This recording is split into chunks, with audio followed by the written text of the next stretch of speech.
De nuevo, una jornada de protestas que quedó teñida de rojo en Perú. La marcha en Cusco dejó un muerto y una veintena de heridos, entre ellos 6 policías. Los manifestantes intentaron llegar al aeropuerto, el segundo con más actividad en el país. La terminal fue protegida por los agentes. La policía recurrió a gases lacrimógenos para dispersar la multitud. ¿Qué razón tienen de venir al aeropuerto? Tiene todo el Cusco de protestar. ¿Que vamos a emular a Puno? ¿Queremos manchar de sangre? Vamos a estar lanzando piedras. En la región de Puno fueron decretados 3 días de toque de queda nocturno en un intento por contener las protestas. Y es que el sur andino no cesa en su lucha contra el gobierno de Dina Boluarte. En Juliaca, el día había arrancado con un multitudinario velatorio por los 17 manifestantes fallecidos. El gobierno declaró el miércoles Día de Duelo Nacional, pero nada parece calmar los ánimos.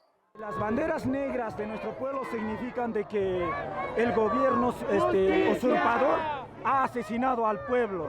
Estamos entristecidos aquí por el asesinato de más de 20 hermanos aquí en nuestro pueblo de Juliaca. Observadores de la Comisión Interamericana de Derechos Humanos ya están en Lima y fueron recibidos por Boluarte en el Palacio de Gobierno. Tenemos dentro de estos días una agenda donde escucharemos a diferentes organizaciones de la sociedad civil, a personas familiares de víctimas, una escucha amplia. También en la ciudad de Tacna, junto a la frontera con Chile, hubo un paro que concluyó con saqueos y la quema de casetas de peaje. Los gobiernos regionales de Puno y Cusco piden la dimisión de Boluarte como primer paso para solucionar la crisis. Los manifestantes reclaman también la convocatoria de elecciones y de una asamblea constituyente. Las protestas dejan ya más de 40 muertes en el último mes. La ONU ha hecho un llamado al fin de la violencia y su secretario general se mostró profundamente impactado por el elevado número de víctimas. Varias organizaciones civiles han llamado al gobierno de la presidenta Dina Boluarte a cesar el uso excesivo de la fuerza, entre ellas Amnistía Internacional. Y por eso conversamos ahora mismo con su directora en Perú, Marina Navarro. Señora Navarro, gracias por acompañarnos. Hace apenas unos días ustedes publicaron un comunicado en el que afirmaban que la represión estatal se estaba agudizando en el Perú. Hablan también de la violación de derechos humanos y piden que las fuerzas del orden cumplan con los estándares internacionales. ¿En qué se basan ustedes para hacer este comunicado? ¿Qué pruebas tienen de que en Perú hay un uso desmedido de la fuerza? Sí, lo que estamos viendo, buenas tardes para empezar, disculpe. Lo que estamos viendo en Perú es una escalada de la violencia, una escalada cada vez mayor, y también el hecho de que el gobierno está utilizando, las autoridades están utilizando la fuerza en vez de llamar a estos espacios y conformar esas mesas y espacios de diálogo.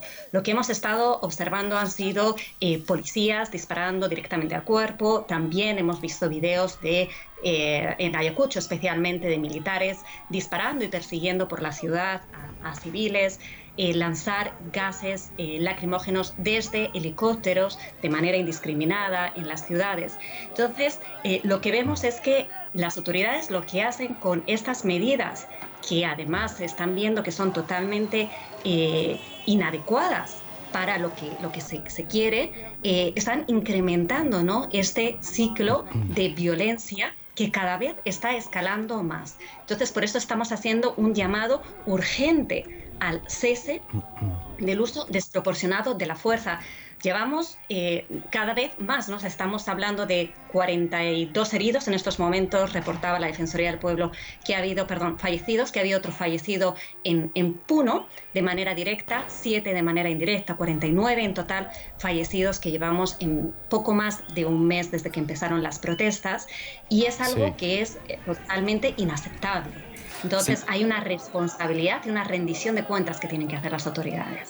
Y precisamente en ese sentido va mi segunda pregunta, señora Navarro, porque la Fiscalía peruana ha abierto una investigación preliminar contra la propia presidenta Dina Boluarte, acusándola, y cito, de delitos de genocidio, homicidio calificado y lesiones graves. Esto en el marco de las protestas. ¿En qué medida se puede responsabilizar al gobierno peruano y directamente a la presidenta Dina Boluarte por esta ola de violencia que sacude al Perú? Sí, lo que se necesita es hacer realmente esa investigación. Entonces, bienvenida a la investigación que se hace por parte de la Fiscalía en toda lo que es la escala hasta los mayores cargos, ¿no? O sea, creo que también es importante la responsabilidad que los políticos puedan tener como jefes, ¿no?, de las fuerzas del orden, y en este sentido la fuerza mayor es por parte de la presidenta. Entonces, sí es imprescindible que se hagan estas investigaciones, que se miren si está viendo y cómo se está viendo ese uso excesivo de la fuerza, el armamento que está utilizando las fuerzas del orden, tanto la policía como los militares, y si estos son adecuados en un marco de protestas, que efectivamente hay que reconocer que ha habido espacios en los que ha habido violencia, ¿no? Pero la policía tiene que estar preparada para saber aislar esos espacios en donde está habiendo violencia y poder reducirlos sin la necesidad de disparar, como estamos viendo que está habiendo, directamente al cuerpo y a la parte superior del cuerpo, que es lo que está llevando a que haya tantas personas fallecidas y un número de centenas de heridos. Imprescindible que se investigue la violencia que azota el Perú, es el llamado de Marina Navarro, directora de Amnistía Internacional Perú. Gracias por su tiempo, señora Navarro. Muchísimas gracias a ustedes.